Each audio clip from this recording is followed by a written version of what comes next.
নমস্কার বন্ধুরা, আমি টুম্পা সাহা বাড়ির হেসেলে আপনাদের সবাইকে স্বাগত।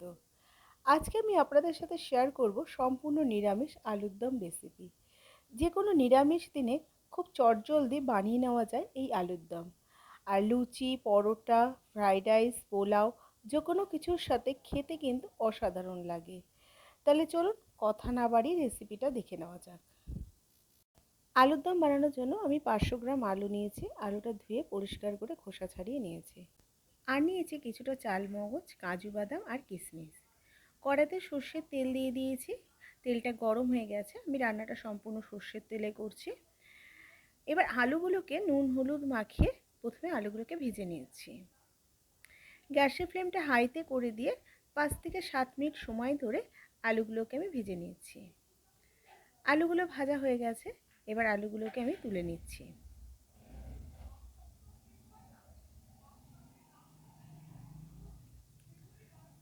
আলুগুলো তোলা হয়ে গেছে। এবার কড়াইতে দিয়ে দিলাম ওই তেলের মধ্যে একটা তেজপাতা, একটা শুকনো লঙ্কা আর 3টে এলাচ, দারচিনি আর লবঙ্গ। হাফ চামচ জিরে দিয়ে দিচ্ছি, গোটা জিরে। ফোড়ন থেকে একটা সুন্দর গন্ধ বেরোতে শুরু করা অবধি আমি ফোড়নটাকে একটু ভেজে নেব। এই সময় আমি গ্যাসের ফ্লেমটা লোতে রেখেছি। এবার 2 চামচ আদা আর কাঁচা লঙ্কা পেস্ট করে রেখেছিলাম, সেটা এর মধ্যে দিয়ে দিলাম। আদা কাঁচা লঙ্কাটা যাতে পুড়ে না যায় তার জন্য সামান্য একটু জল দিয়ে দিচ্ছি। জলটা দিয়ে ভালো করে কষিয়ে নিচ্ছি।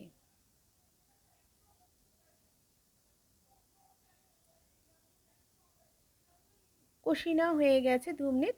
এবার 1 চামচ হলুদ গুঁড়ো আর কাশ্মীরি লাল লঙ্কার গুঁড়ো দিয়ে দিচ্ছি। কাশ্মীরি লাল লঙ্কার গুঁড়োটা একটু বেশি দিচ্ছি রঙটা সুন্দর আসার জন্য। মশলাটা ভালো করে কষিয়ে নেওয়া হয়ে গেছে। এবার যে চাল মগজ, কাজু বাদাম আর কিশমিশটা বেটে রেখেছিলাম সেটা এর মধ্যে দিয়ে দিলাম। মিক্সির জার ধোয়া জলও দিয়ে দিচ্ছি এর মধ্যে। সমস্ত কিছুকে দিয়ে ভালো করে কষিয়ে নিতে হবে। ভালো করে কষানোর সময় একটু নাড়াচাড়া করতে হবে, যেহেতু কাজু বাদাম দেওয়া আছে নিচে লেগে যাওয়ার সম্ভাবনা আছে। এবার টক দই নিয়েছি 3 চামচ মতো, সেটাকে ভালো করে ফেটিয়ে নিয়ে এর মধ্যে দিয়ে দিলাম। স্বাদ মতো নুন দিয়ে দিচ্ছি আর 1 চামচ চিনি দিয়ে দিচ্ছি। যেহেতু নিরামিষ আলুর দম একটু মিষ্টি হলে খেতে ভালো লাগে, তাই জন্য আমি এখানে 1 চামচ চিনি দিয়ে দিলাম। চিনি আর নুনটা আপনাদের স্বাদ মতো আপনারা ব্যবহার করবেন। মশলাটা ভালো করে কষানো হয়ে গেছে, তেল সেপারেট হতেও শুরু করেছে। এবার যে আলুগুলো ভেজে রেখেছিলাম সেই আলুগুলো এর মধ্যে দিয়ে দিচ্ছি। আলুটাকে দিয়েও গ্যাসের ফ্লেমটা লোতে করে দিয়ে 3 থেকে 4 মিনিট সময় ধরে একটু কষিয়ে নিচ্ছি।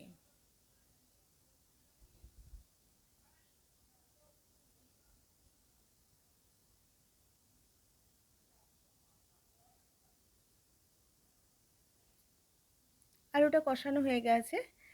এবার গ্রেভির জন্য আমি জল দিয়ে দিচ্ছি। এখানে আমি 1.5 কাপ মতো জল দিয়ে দিলাম।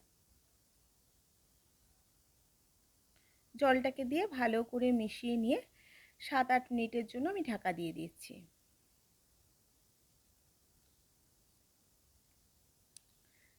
8 মিনিট হয়ে গেছে। ঢাকাটা খুলে আবারও সমস্ত কিছুকে মিশিয়ে নিচ্ছি। এবার আমি চেক করে নিচ্ছি আলুটা সেদ্ধ হয়েছে নাকি। হ্যাঁ, আলুটা আমার খুব সুন্দর সেদ্ধ হয়ে গেছে। এবার 1 চামচ গরম মশলা গুঁড়ো আর 1 চামচ ঘি দিয়ে গ্যাসের ফ্লেমটা বন্ধ করে 15 মিনিট স্ট্যান্ডিং টাইমে রেখে দেব। আমার এই রেসিপিটা কেমন লাগলো অবশ্যই কমেন্ট করে জানাবেন। ভালো লাগলে লাইক ও শেয়ার করবেন। আর চ্যানেলে নতুন বন্ধু হলে চ্যানেলটা সাবস্ক্রাইব করার অনুরোধ রইল। পাশে থাকা বেল আইকনটা ক্লিক করে দেবেন। আমি চ্যানেল নতুন ভিডিও আপলোড করলে সবার আগে নোটিফিকেশন আপনাদের কাছে পৌঁছে যাবে। আজকে এই পর্যন্ত। আবার হাজির হয়ে যাব নতুন কোনো রেসিপি নিয়ে। ভালো থাকবেন, সুস্থ থাকবেন। ধন্যবাদ।